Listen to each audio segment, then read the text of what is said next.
أما بعد فأعوذ بالله من الشيطان الرجيم بسم الله الرحمن الرحيم ورفعنا لك ذكرك رب اشرح لي صدري ويسر لي أمري واحلل عقدة من لساني يفقهوا قولي رب زدني علما۔ ہر قسم کی حمد و ثنا، تحمید، تعریف، توصیف، بزرگی، جاه و جلال، کبریائی اللہ احسن الخالقین احکم الحاکمین کی غفور الرحیم وحدہ لا شریک ذات کے لیے، جو اکیلا، یکتا اور تنہا اس ساری کائنات کو تخلیق کرنے والا، نظام کو چلانے والا اور مخلوقات کو نوازنے والا ہے۔ اس کی صفات میں، عبادت میں، الوہیت میں نہ کوئی شریک تھا اور نہ ہو سکتا ہے۔ آمین اور لا تعداد درود و سلام امام الانبیاء، سید ولد آدم، سید الثقلین، شفیع المذنبین، خاتم النبیین، پیغمبر حضرت محمد مصطفیٰ احمد مجتبی صلی اللہ تعالی علیہ وآلہ وبارک وسلم کے لیے، جنہیں رب العالمین نے اس ساری کائنات کے لیے امام، رہبر اور رحمت بنا کر مبعوث فرمایا، جن کی اطاعت کو خالق کائنات نے اپنی فرما برداری اور جن کی نافرمانی کو مالک کائنات نے اپنی نافرمانی قرار دیا ہے۔ اللہ رب العزت نے انسان کی ہدایت کے لیے وسیع پیمانے پر ہر قوم کی جانب انبیاء کرام علیہم السلام کو مبعوث فرمایا ہے، اور اس سلسلے کے آخر میں اپنے حبیب رحمت للعالمین پیغمبر حضرت محمد اکرم صلی اللہ علیہ وسلم کو مبعوث کیا، اور اس بعثت کے ساتھ انہیں وہ بلند شان، عزتیں، عظمتیں، رفعتیں اور بلندیاں عطا فرمائی ہیں کہ اولاد آدم میں کسی اور شخصیت کے حصے میں ایسی شان نہیں آ سکی۔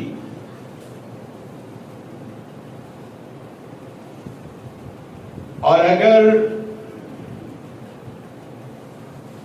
آدم علیہ السلام کی ساری اولاد میں اس بات کا جائزہ لیا جائے کہ سب سے اعلیٰ مرتبے کے اوپر فائز کون ہے،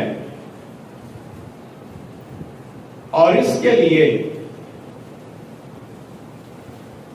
دنیا کے ذہین ترین افراد بیٹھ کر معیارات بنائیں، تو کوئی معیار ایسا نہیں ہے کہ جہاں انسانوں کی درجہ بندی کی جائے اور اس درجہ بندی کے اندر حضرت رسول اکرم صلی اللہ علیہ وسلم سب سے بلند نظر نہ آتے ہوں۔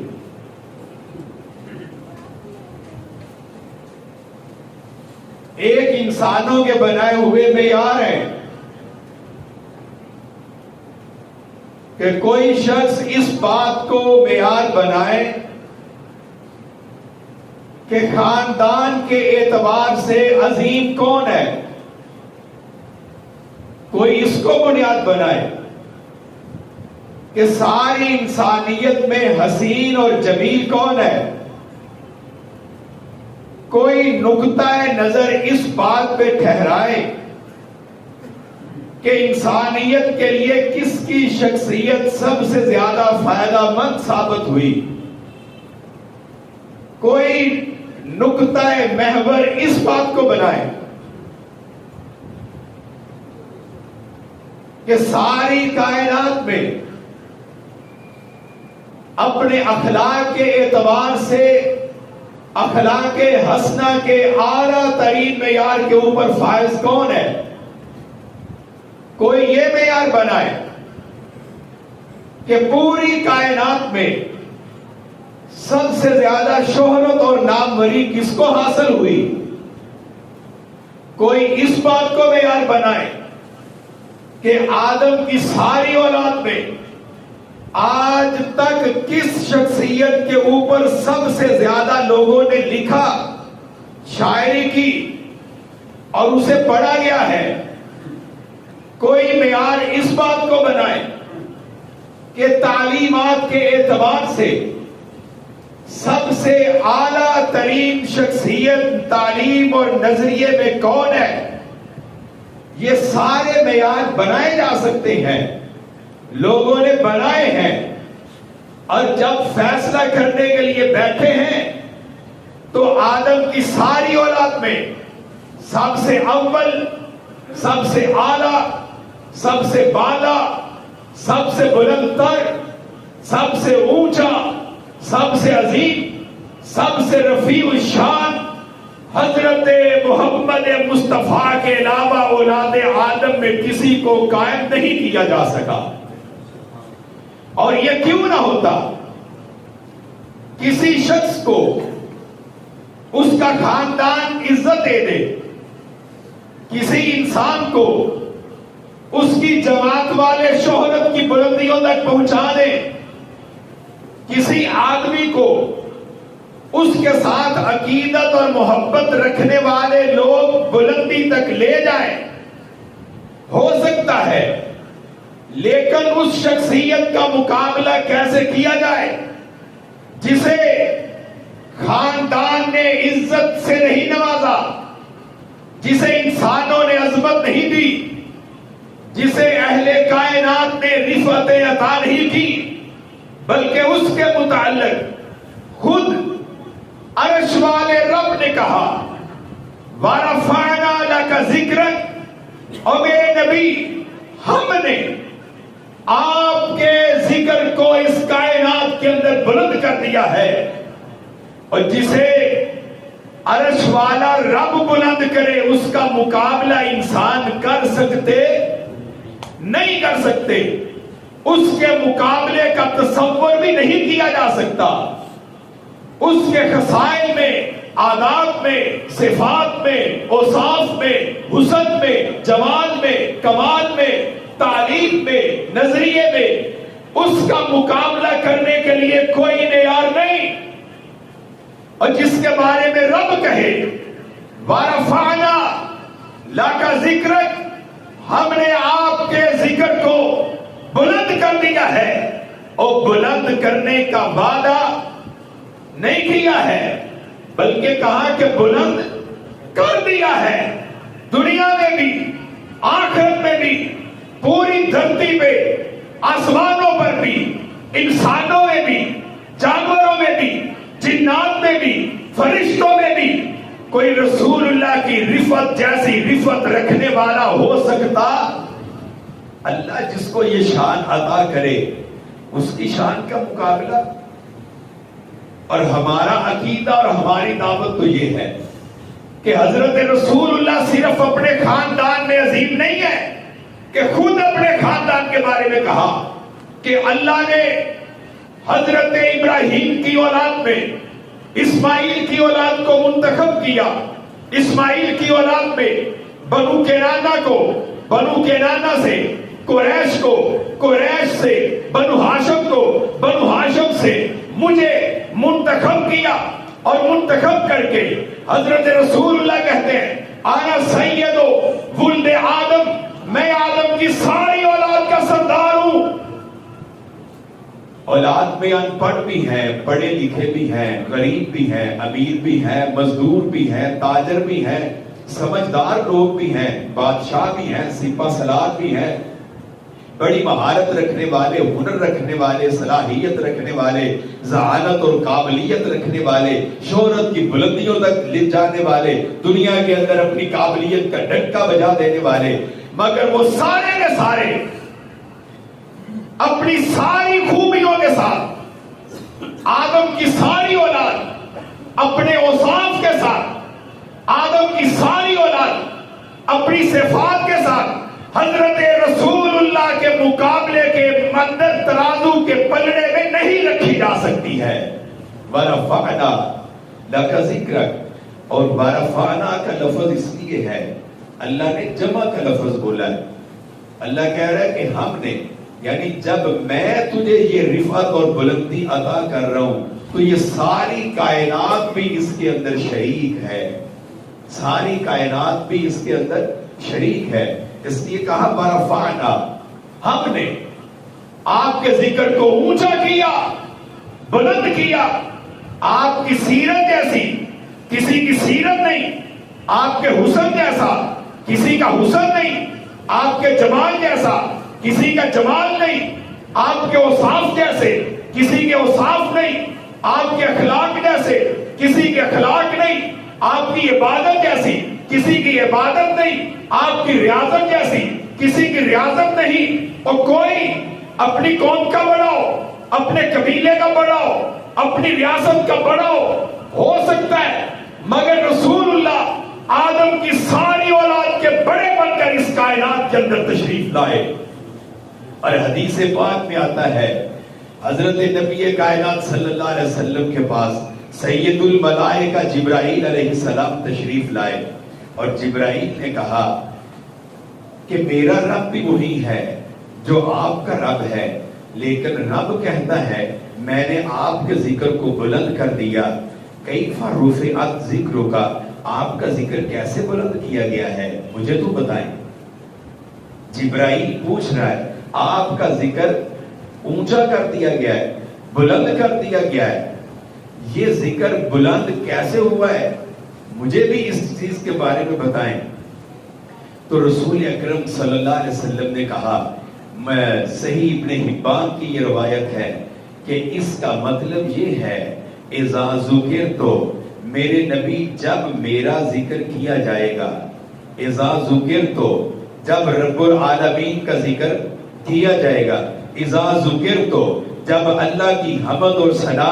پڑھی جائے گی، اذا ذکر تو جب اللہ کی کبریائی کو بیان کیا جائے گا، اذا ذکر تو جب اللہ کی عبادت کی جائے گی، اذا ذکر تو جب رب کائنات کی توحید کا ڈنکا بجایا جائے گا، اذا ذکر تو جب اس کی ربوبیت کو الوہیت کو بیان کیا جائے گا، اذا ذکر تو جب میں اپنے بندوں کی زبان پر ذکر کے طور پر پڑھا جاؤں گا، ذکر تمایا میرے حبیب ساری کائنات میں تب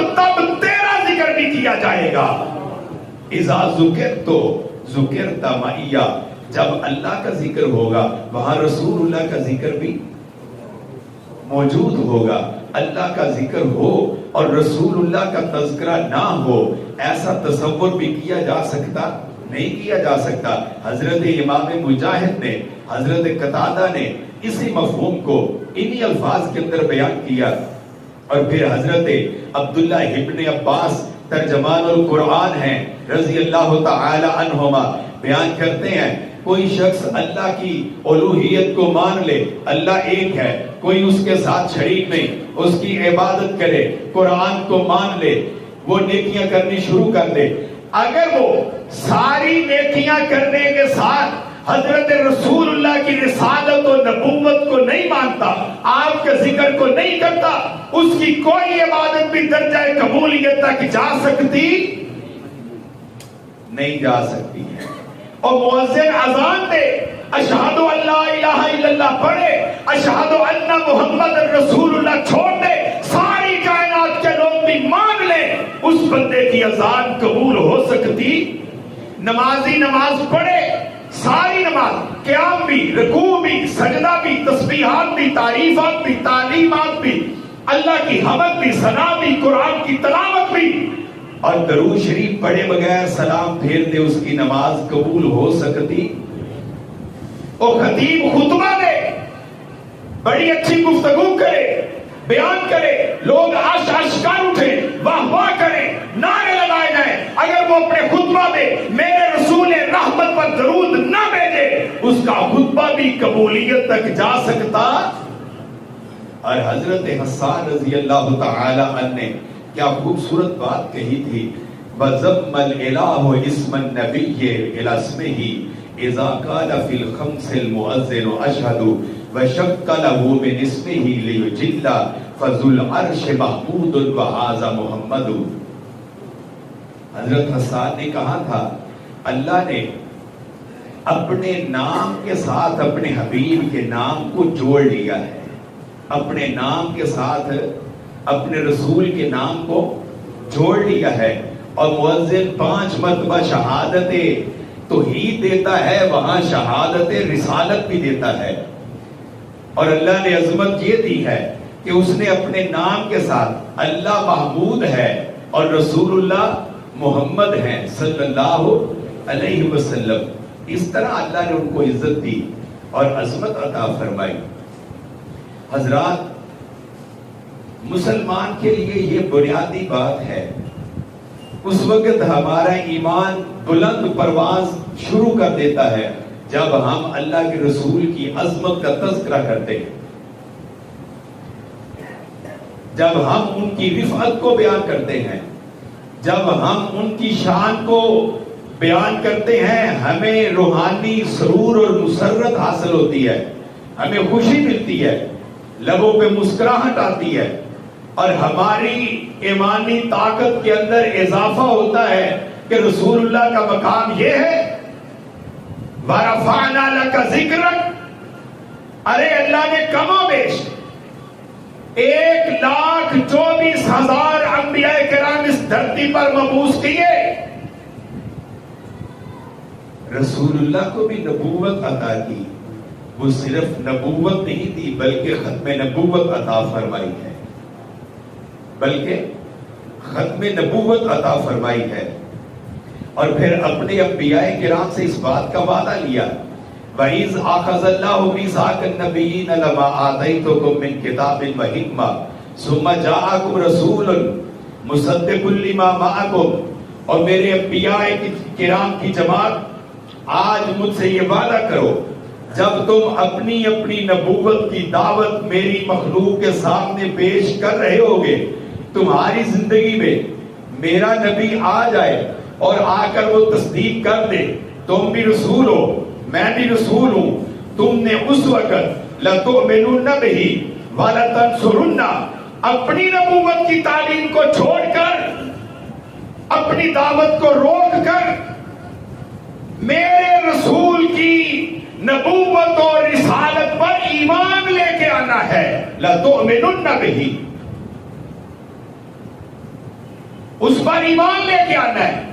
ایمان لے آنے کے بعد وَلَتَنْصُرُنَّ، پھر اس کے قدم سے قدم ملا کر، کندھے سے کندھا ملا کر، اس کے ساتھ شامل ہو کر میرے دین کی دعوت کو عام کرنا ہے، تمہارا امام اور راہبر محمد مصطفیٰ ہوں گے۔ کالا آگرر، تو اللہ نے صرف یہ نہیں کہا،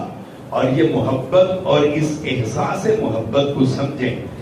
اللہ صرف یہ کہہ دیتا کہ ایمان لے کے آنا ہے، تو کیا انبیاء کرام جیسی مقدس جماعت اللہ کے حکم کا انکار کر دیتی؟ ایسا تو ہو بھی نہیں سکتا، کہا ایمان بھی لے کے آنا ہے، میرے نبی کے ساتھ کھڑے بھی ہونا ہے، پھر اتنا نہیں، محبت کا اظہار ان الفاظ میں بھی کیا، کالا اقررتم واخذتم علی ذلکم اصری، کیا اس بات کا اقرار کرتے ہو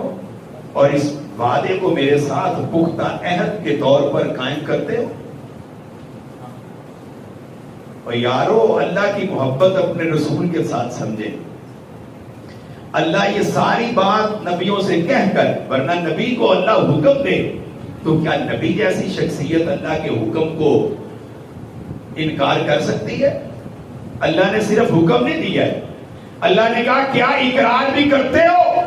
اقررتم، یہ وعدہ کرتے ہو؟ واخذتم علی ذالکم اصری، تمہاری زندگی میں تمہاری نبوت کا سکہ چلتا رہے گا، مگر جب میرا محمد آ جائے گا تب کسی اور کا سکہ چل سکتا۔ عظمت یہ ہے کہ جن کو اللہ نے نبوت دی، ابراہیم ہو، اسماعیل و اسحاق، زکریا و یحییٰ، داؤد و سلیمان، یوسف ہو، ہارون، موسیٰ و عیسیٰ، آج رسول اللہ کی نبوت کے بعد کسی اور نبی کی نبوت چل سکتی نہیں، چل سکتی۔ اس کی عظمت یہ ہے، وہاں اگر کوئی کہے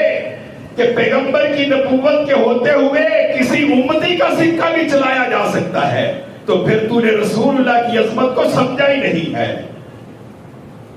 اور جہاں نبی کی نبوت کو اب چلایا نہیں جا سکتا، اور یہی بات جب حضرت فاروق رضی اللہ تعالی عنہ مجلس میں تشریف لائے، تورات کا ورق اٹھایا ہوا اور اس کو پڑھنا شروع کر دیا، حضرت امام کائنات صلی اللہ علیہ وسلم تشریف فرما ہیں، صحابہ کرام کی جماعت موجود ہے۔ جب وہ تورات کو پڑھ رہے تھے، حضرت نبی کریم صلی اللہ علیہ وسلم کے چہرہ پر انوار کا رنگ بدلنا شروع ہو گیا،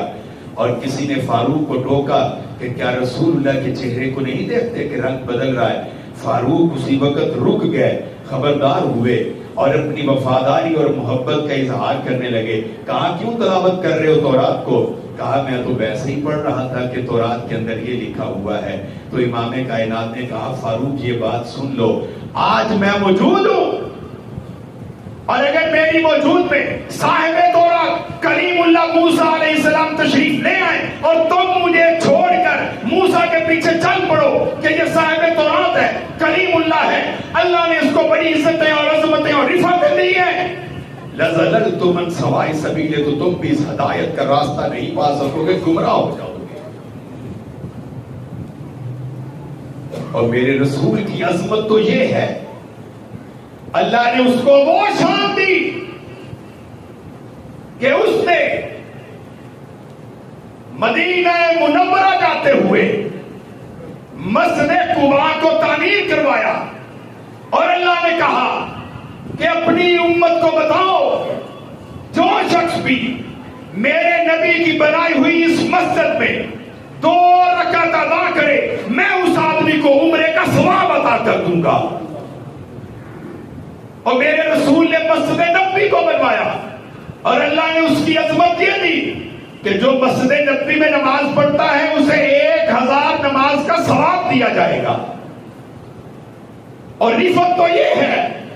طوبی لمن رآنی، اور جو ایک بار زندگی میں ایک بار اگر رسول اللہ کے چہرے سراج منیر کو تک لے، امام کائنات کہتے ہیں کہ پھر اسے جہنم کی آگ چھو سکتی۔ اس کی شان تو یہ ہے جو ایک بار اس کے چہرے کو دیکھ، اور صرف وہ نہیں، کہا جس نے میرے چہرے کو دیکھا، میری زیارت کی، اور اس کے بعد کسی نے میرے صحابی کو دیکھا، اس کے لیے بھی یہی خوشخبری ہے کہ وہ محمد رسول اللہ کے صحابی کو دیکھنے والا ہے۔ اور جس کے اصحاب کی عظمت یہ ہے، اس رسول کی عظمت کا عالم کیا ہوگا۔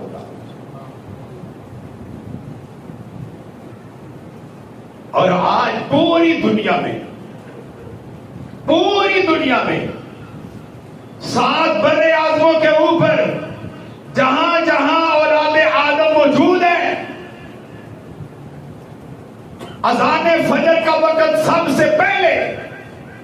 انڈونیشیا کے مشرقی جزائر میں ہوتا ہے۔ وہاں اذان فجر شروع ہوتی ہے، اور پھر یہ سلسلہ چلتا چلتا جب پوری دنیا کے اندر گھوم رہا ہوتا ہے، ابھی نماز عشاء کے لیے اذان نہیں کہتا مؤذن کہ وہاں پھر فجر کا وقت ہو جاتا ہے۔ اور مجھے بتاؤ، جب پوری دنیا کے اندر ہر وقت اذان کہی جا رہی ہے، اللہ کی کبریائی کا ڈنکا بجایا جا رہا ہے کہ اللہ اکبر، وہاں حضرت رسول اللہ کی رسالت کی عظمت کا ڈنکا بھی بج رہا ہے، اشہد ان محمد رسول اللہ ورفعنا لک ذکرک، ہم نے تیرے ذکر کو بلند کر دیا ہے۔ اور اب کوئی کسی کے دل میں شک پیدا کرے اور کوئی بدبخت کارٹون بنانے کی کوشش کرے، کوئی مضامین لکھے، کوئی موویز بنائے، کوئی فلمیں بنائے، کوئی ڈرامے بنائے، کوئی لوگوں کو دبائے، اور یہ امت مسلمہ وہ ہے رسول اللہ کی عظمت میں کٹ سکتی ہے مگر اس کی عظمت کے اوپر شک کر سکتی۔ ورفعنا لک ذکرک، اور امام کائنات کہتے ہیں کہ میں ساری آدم کی اولاد کا سردار ہوں، وَأَوَّلُ مَنْ يَنشَقُّ عَنْهُ الْقَبْرُ، اور جب کل قیامت کا دن ہوگا اللہ لوگوں کو قبروں سے اٹھائے گا تو سب سے پہلے جس کو قبر سے اٹھایا جائے گا وہ میں محمد کریم صلی اللہ علیہ وسلم۔ وَأَوَّلُ شَافِعٍ، انبیاء کرام لوگوں کی سفارش کریں گے مگر سب سے پہلے اللہ کی مخلوق کی شفاعت کرنے کا شرف بھی رسول اللہ کو۔ وَأَوَّلُ مُشَفَّعٍ،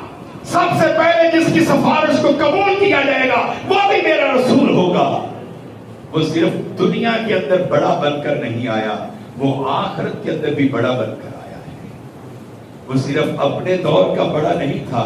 وہ سارے ادوار کا بڑا بن کے آیا ہے۔ وہ صرف عربوں کا بڑا نہیں تھا، وہ اجمیوں کا بھی بڑا بن کے آیا ہے۔ وہ صرف عبادت میں بڑا بن کر نہیں آیا، وہ اخلاق میں بھی بڑا بن کے آیا ہے۔ وہ صرف تجارت کا بڑا بن کے نہیں آیا، وہ سیاست کا بھی بڑا بن کے آیا ہے۔ وہ صرف دنیا کا بڑا بن کے نہیں آیا، وہ کونین کا بڑا بن کے آیا کہ اب کوئی عبادت کرے اور وہ عبادت کرتے ہوئے کہے کہ میں تو بڑا پڑھا لکھا ہوں، بڑے خاندان سے تعلق رکھتا ہوں۔ عبادت کرنے کا ڈھنگ اور طریقہ اپنی جانب سے میں مقرر کر رہا ہوں، وہ بادشاہ بھی ہو، سپہ سالار بھی ہو، وہ نماز کا طریقہ رسول اللہ کے طریقے سے ہٹ کر دے دے تو کیا اللہ اس کی عبادت کو قبول کر لے گا؟ اس کی عظمت یہ ہے کہ کسی کی عبادت قبول نہیں جب تک وہ رسول اللہ کے طریقے کے اوپر نہ چلے، کسی کا اخلاق قبول نہیں جب تک وہ رسول اللہ کے اخلاق کو نہ اپنائے، اور کسی کے پاس کوئی نظریہ ہو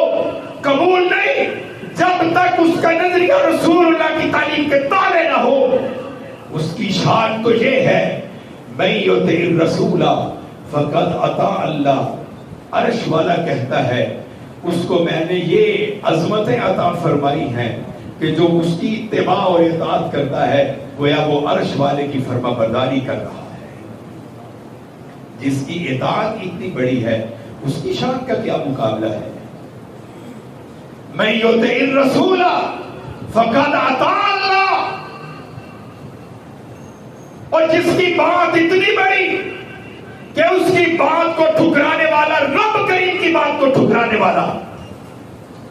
اور جس کی اطاعت اتنی بڑی جو اس کے پیچھے چلنے والا ہے وہ رب کا فرما بردار ہے۔ کسی کی فرما برداری کا معیار یہ ہے کہ وہ رسول اللہ کے نقش قدم پر چلنے والا ہے یا نہیں۔ اور اللہ نے اپنے نبی سے محبت کی اور اس کو وہ رفعت عطا کی کہ امام کائنات نے اپنے چہرے پرانوار کو اٹھایا۔ اللہ، میں اب بیت المقدس کی بجائے بابا ابراہیم کا قبلہ پسند کرتا ہوں۔ تو اللہ نے کیا کہا؟ فَوَلِّ وَجْهَكَ شَطْرَ الْمَسْجِدِ الْحَرَامِ، میرے رسول تو نے کہاں ہے؟ تو ہم نے قبلہ تیری خواہش کے لیے تبدیل کر دیا ہے، اب تمہارا قبلہ و کعبہ بیت اللہ ہے۔ اس کی عظمتیں، اللہ نے اس کو نبوت دی، اس کے بعد نبوت کا دروازہ بند ہے، اللہ نے اس کو قرآن دیا، اب تا قیامت آسمان کی بلندیوں سے کوئی کتاب نہیں آنے والی، اللہ نے اس کو امت محمد دی، اب قیامت تک کوئی اور امت آنے والی نہیں ہے۔ وما ارسلناک الا کافۃ للناس بشیرا ونذیرا، اور لوگوں ہم نے اسے ساری انسانیت کے لیے بشیر اور نذیر بنا کے بھیجا ہے۔ اور اس کی عظمت کو سمجھو، اس کی رفعت کو پڑھو، اس کی بلندی کو سمجھو کہ جس نے سفر کرنا ہو تو جبرائیل اس کی سواری کی رکاب تھام کے کھڑا ہو، اور جو زمین سے آسمان تک جائے، انبیاء کرام جس کو اہلاً و سہلاً کہیں اور جس کو عرش والا کہے کہ وَرَفَعْنَا لَكَ ذِكْرَكَ، کیا فرش والے اس کی بلندی کو نیچے کر سکتے ہیں؟ حضرات، ایک عیسائی آدمی کتاب لکھنے کے لیے بیٹھا اور اس نے دنیا کے بڑے بڑے انسانوں کی سیرت کو لکھا ہے۔ مورس بوکائے نے، وہ خود عیسائی ہے، اور جب بڑے بڑے آدمیوں کی فہرست مرتب کی ہے تو سب سے پہلے میرے رسول کا نام لکھا ہے کہ حضرت محمد مصطفیٰ صلی اللہ علیہ وسلم یہ اول نمبر پر ہے۔ اس سے بڑا کوئی آدمی، وہ کوئی ہو بھی کیسے سکتا ہے؟ کوئی ہو بھی کیسے سکتا ہے؟ کیا کسی کے پاس وہ خاندان ہے جو خاندان اللہ نے اپنے رسول کو دیا؟ کیا وہ صاف ہیں جو اللہ نے اپنے رسول کو دیے؟ کیا وہ اخلاق ہے جو اللہ نے اپنے پیغمبر کو دیا؟ کیا اس کے پاس وہ بلند شان ہے جو اللہ نے دی؟ اور ایک شاعر نے کہا تھا، زمزم و کوثر و تسنیم نہیں لکھ سکتا، زمزم و کوثر و تسنیم نہیں لکھ سکتا، اے نبی آپ کی تعظیم نہیں لکھ سکتا۔ میں حق ادا کروں، میں اس کی تعظیم کو، اس کی عظمت کو بیان، جس کو رب بیان کر رہا ہوں، ہم تو اس لیے بیان کرتے ہیں اپنے لیے سعادت سمجھ کے کہ عرش والا اگر کہے کہ کون تھا اور جس نے میرے رسول کی عظمت و بدحت و تعریف و اوصاف کو بیان کیا، ہم اس صف کے اندر تو کھڑے ہو سکے کہ تیرے رسول کی عظمت کے ماننے والے۔ ہماری تو کوئی شان نہیں، ہمیں تو نے اس کو بھیج کر عزتیں عطا کی ہیں، ہمارا کوئی مقام نہیں۔ آج ساری دنیا میں اگر نے عزت دیا تو اپنے رسول کی بعثت فرما کے عزت دی ہے، ہماری کوئی شناخت نہیں۔ اگر نے شناخت دیا تو اپنے رسول کو بھیج کر دی ہے۔ زمزم و کوثر و تسنیم نہیں لکھ سکتا، اے نبی آپ کی تعظیم نہیں لکھ سکتا۔ میں اگر 7 سمندر بھی نچوڑ دوں، میں اگر 7 سمندر بھی نچوڑ دوں راحت، آپ کے نام کی میم نہیں لکھ سکتا۔ تو شاہ خوبا، تو جانے جانا ہے چہرہ ام الکتاب تیرا، تو شاہ خوبا جانے جانا ہے چہرہ تیرا ام الکتاب، نہ بن سکی نہ بن سکے گا مثال تیری، جواب تیرا۔ اللہ ہمیں اپنے رسول کی عظمت کو سمجھنے اور آپ کی مخلصانہ پیروی کرنے کی توفیق عطا فرمائے۔ وما علیہ الا البلاغ۔